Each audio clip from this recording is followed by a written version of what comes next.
ಗಂಡನ ದಿಲೀಪ್ ರಾಜ್ ಅಸಲಿ ಮುಖ ಬಯಲು ಮಾಡಿದ ಪತ್ನಿ ವಿದ್ಯಾ.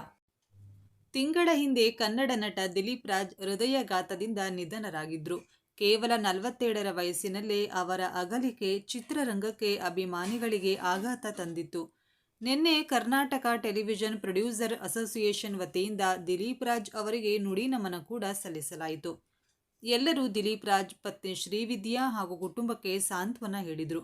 ಸ್ವತಃ Dileep Raj Karnataka television producer association ಹುಟ್ಟುಹಾಕಿದ್ರು.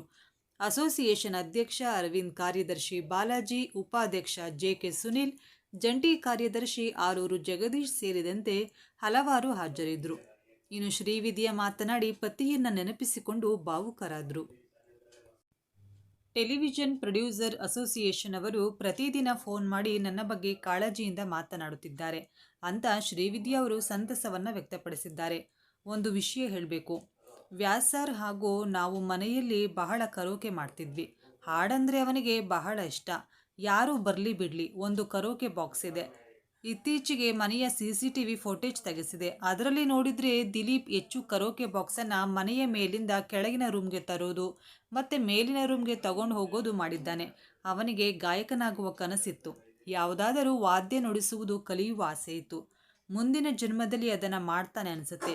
Dilip, I love you. ನಿನ್ನ ಬಿಟ್ಟು ಬದುಕೋದು ಹೇಗೆ ಗೊತ್ತಿಲ್ಲ ಅಂತ ಶ್ರೀವಿದ್ಯಾ ಅವರು ಭಾವುಕರಾಗಿದ್ದಾರೆ. ಹಿರಿಯ ನಟಿ ಉಮಾಶ್ರೀ, ವಿನಯ ಪ್ರಸಾದ್ ಸೇರಿ ಸಾಕಷ್ಟು ನಟ ನಟಿಯರು ಕಾರ್ಯಕ್ರಮದಲ್ಲಿ ಭಾಗಿಯಾಗಿದ್ರು. ಆರೋಗ್ಯದ ಬಗ್ಗೆ ಎಲ್ಲರೂ ಕಾಳಜಿ ವಹಿಸಬೇಕು ಅಂತ ಉಮಾಶ್ರೀ ಕಿವಿ ಮಾತನ್ನ ಹೇಳಿದ್ರು. ಪ್ರತಿದಿನ ಪ್ರತಿ ಕ್ಷಣ ಶ್ರೀವಿದ್ಯಾ ತಮ್ಮ ಪತಿ ದಿಲೀಪ್ ರಾಜ್ ನೆನಪಿನಲ್ಲೇ ಕಳೀತಿದ್ದಾರೆ.